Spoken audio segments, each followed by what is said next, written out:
Queridos irmãos e irmãs, daqui praticamente 2 domingos, nós encerramos o nosso ano litúrgico.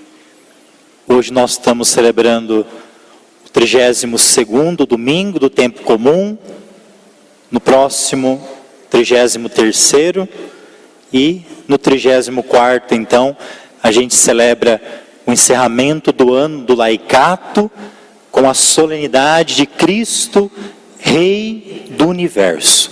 E a gente vai iniciar um novo ano litúrgico, que não é igual ao calendário civil, já nos preparando com esse tempo chamado de Advento. A liturgia de hoje quer nos fazer uma pergunta existencial. É uma pergunta pessoal que cada um tem que responder. Qual é o tamanho da confiança que cada um de nós tem em Deus? Qual é o tamanho da confiança que você tem depositado a sua vida, os seus projetos, a sua família em Deus? E depois pensar também, tudo que nós temos tem nos dado mais confiança do que o próprio Deus? O convite da liturgia de hoje, ele é radical. Humanamente olhando, não dá nem para optar. Mas é o convite que vai nos ser feito. E é o convite que nós queremos abraçar. A primeira leitura que nós ouvimos hoje é a leitura do livro de Reis. Nós estamos na época da monarquia em Israel. Vamos lembrar um pouquinho o que está acontecendo aqui nessa primeira leitura. Nessa região de Israel está havendo uma grande seca. O pessoal está passando fome, não dá para plantar porque não está tendo chuva. E o rei da época é um rei tirano, o rei Acás. Totalmente influenciado pela sua esposa, a rainha Jezabel. Você já deve conhecê-los quando você viu aquela passagem bíblica da vinha de Nabote, que eles mandam matar o Nabote para pegar a terra dele. Esses são os reis da época, Acabe e Jezabel. Jezabel manda vir, lá da onde ela mora, na região de Tiro, Sidônia, perto da onde essa viúva está, o deus Baal. Baal é o deus da fertilidade, é o deus da chuva. Então, como está tendo essa seca naquele lugar, a rainha importa uma entidade, uma divindade chamada Baal. Aí se cria os profetas de Baal. Eles vão profetizar em nome de Baal. Só que aí Deus envia o profeta Elias. E Elias vai ter que profetizar em cima desses profetas de Baal. E ele vai dizer assim: a infertilidade, a seca que vocês estão passando é pelo abandono que vocês tiveram em Deus. Vocês abandonaram a Deus, em consequência disso, vocês estão vivendo um período de seca. Quando Elias vai falar isso, na cara dos reis, ele começa a correr risco de vida, porque a sua profecia, ela toca diretamente o poder do rei e da rainha.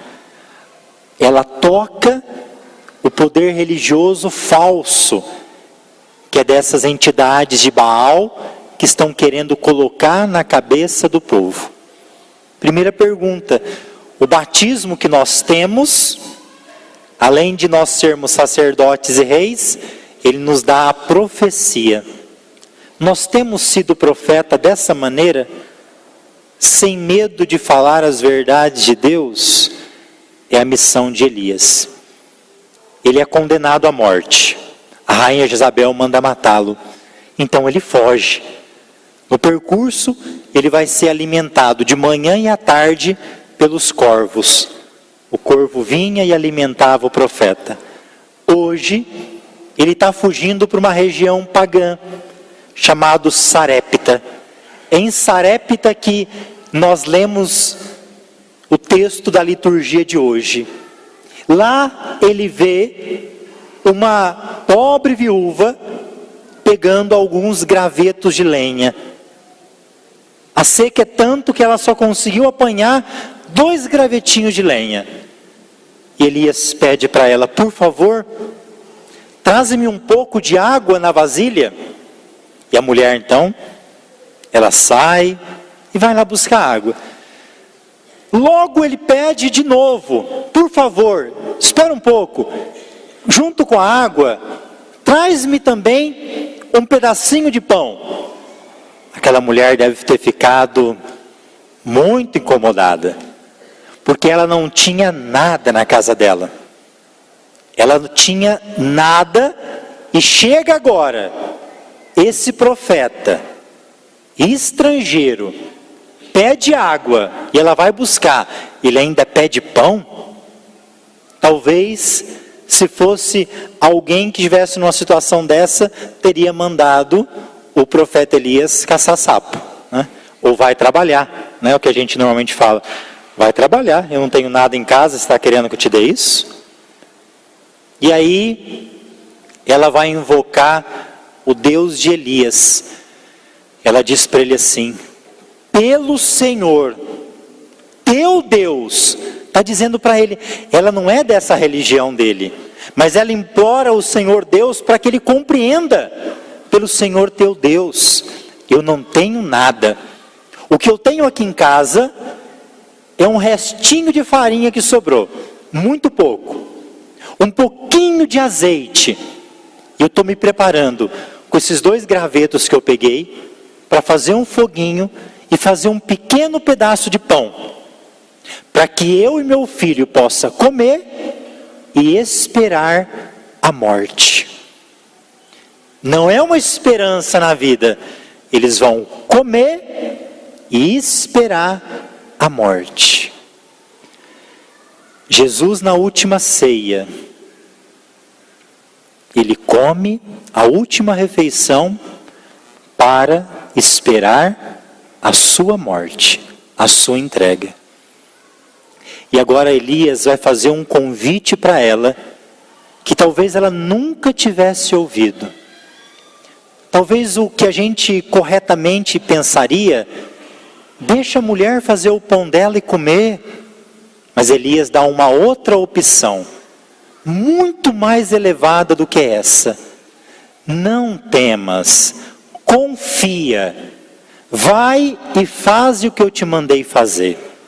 Primeiro prepara para mim esse alimento, depois você vai comer com o seu filho. Parece injusto, mas o convite que Elias está fazendo é assim: por mais difícil que seja a sua situação, se a tua pobreza for a mais extrema, a primeira leitura está dizendo, sempre o primeiro que a gente deve confiar e depositar as nossas confianças em Deus. Não importa a situação miserável, triste, complicada, a pior que seja a tua, nenhum bem material, nada que você possui é maior do que a confiança que nós devemos ter em Deus. Na tua pobreza, confie primeiro em Deus. Ou se você quiser ser mais radical ainda, na sua pobreza, continue sendo generoso e generosa, que Deus também vai continuar sendo com você. Aquela mulher aceitou o convite. Ela fez como o profeta Elias havia pedido, e naquela casa, por muito tempo, a farinha não acabou e o azeite não diminuiu. A farinha não acabou e o azeite não diminuiu. Você vê que a leitura não fala que sobrou alimento. A sobra, ela nos gera uma tentação. Quem não sabe lidar com sobra, faz comércio, vende, para dizer assim: Deus providenciou o que eles precisavam. Deus providenciou o necessário. Às vezes eu e você tem que erguer a mão para o céu e dizer assim: meu Deus, muito obrigado, porque você não deu o que eu te pedi. Porque se tivesse dado, eu tinha me perdido na vida. Deus te dá o necessário. Deus te dá o que você precisa. E é só isso que você precisa. O resto, nós somos criando necessidade de precisar. O Evangelho de hoje, vocês ouviram já vários domingos, que Jesus estava caminhando para Jerusalém. Ultimamente ele saiu de Jericó. Hoje, no Evangelho de Marcos, é a última vez que Jesus entra no templo de Jerusalém. Ele faz 2 pregações no Evangelho de hoje. A primeira é para uma multidão. A segunda pregação é para os seus discípulos, aqueles que vão continuar o projeto dele. Para a multidão ele diz assim: havia uma grande multidão, e ele fala para elas: cuidado com os doutores da lei. Eles gostam de ocupar os primeiros lugares, estar à frente nos banquetes. Cuidado com suas vestimentas. Era muito provável no sábado, os doutores da lei, eles se vestiam com longas roupas e elas traziam umas faixas com passagens bíblicas, ou seja, com citações do Antigo Testamento, com citações da Torá, de como se devia viver. E agora vem a pior crítica: cuidado com os doutores da lei. Eles entram na casa das viúvas e fazem longas orações. Os doutores da lei aproveitavam essa fragilidade das viúvas, iam lá e faziam longas orações. E as viúvas entregavam os seus bens. Eles vão me ajudar com essas suas longas orações. Não é que você não pode fazer longa oração, mas cuidado, né? Quando nós, principalmente nós religiosos, né, começamos a fazer longas orações aí. Toma cuidado. A oração deve ser para nos ligar para Deus, e não para explorar. Jesus faz uma crítica muito forte. Você imagina Jesus falando isso para os doutores da lei? Está condenado à morte. E aí então, ele estando no templo, no momento da oferta, da coleta, o templo de Jerusalém, ele tem vários cofres, que lá se deposita as moedas, se deposita a coleta na hora correta. Diz um estudo bíblico que em cada um desses cofres, que eram vários, ficava um sacerdote. E quando vinha o rico e colocava a sua quantia de moeda, ele proclamava o valor que colocava lá. Imaginou você vindo no ofertório, né? Aí coloca e fala: fulano deu tanto. Aí o povo: deu tudo isso. Outro ia lá, colocava aquela quantidade. Esse deu tanto. Nossa, está dando no templo. Então significa o quê? Nossa, esse deve ser importante para Deus. Na política é um pouco assim, né? Muitas vezes nós valorizamos quem tem muito. Quem tem muito dinheiro, faz aquela propaganda política enorme, com muito verba. E a gente acha: nossa, esse é importante, porque deu muito ali. E aí Jesus observa mais um pouquinho. E o Evangelho faz questão de usar, antes de falar a viúva, ele faz questão de dizer que ela era pobre. Uma pobre viúva se aproxima desse cofre e ela vai depositar quantas moedas? 2 moedas. Quantos gravetos de lenha na primeira leitura? 2 gravetos. Ela pega 2 moedas. E aqui a gente pode pensar, essa viúva não tinha nada. Ela não podia pegar essa moeda e tentar viver mais um pouquinho, tentar cuidar das suas coisas, mas ela pega as únicas moedas que ela tinha, o tudo que ela tinha, na sua pobreza, ela deposita tudo nesse templo, no cofre. E Jesus, ele vai fazer uma evangelização agora para os seus discípulos. Daqui a pouco o evangelho vai terminar. Já ele vai ser condenado, vai ser crucificado, então ele precisa ensinar os seus discípulos. Ele vai dizer assim: aquela multidão de ricos que aparentemente colocaram muita coisa no templo, no cofre, eles estavam colocando a sobra que ele tinha. Aquela viúva, na sua pobreza, ela colocou tudo. Meu irmão, entenda que o que essa viúva está colocando não é dinheiro. É como nós estamos celebrando o dízimo, né? Dízimo não é dinheiro. A gente não dá dinheiro para Deus. Você não tem que pagar Deus para alguma coisa. Deus não vai te dar uma graça porque você pagou.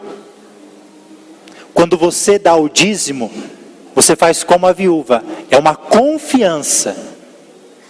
Eu devolvo para Deus o que a minha consciência diz. Essa viúva não depositou dinheiro no cofre, ela depositou toda a confiança que ela tem em Deus. Senhor, cuida da minha vida, o que eu tenho está aqui, tudo que eu sou está aqui, eu confio em Ti. Na minha pobreza, na minha miséria, é em Ti que eu confio. E ela coloca essas 2 moedas lá. Que hoje essa liturgia também nos ajude a fazer um profundo exame de consciência e nos perguntar isso. Como nós confiamos em Deus e como nós também temos sido generosos com Deus. Louvado seja nosso Senhor Jesus Cristo.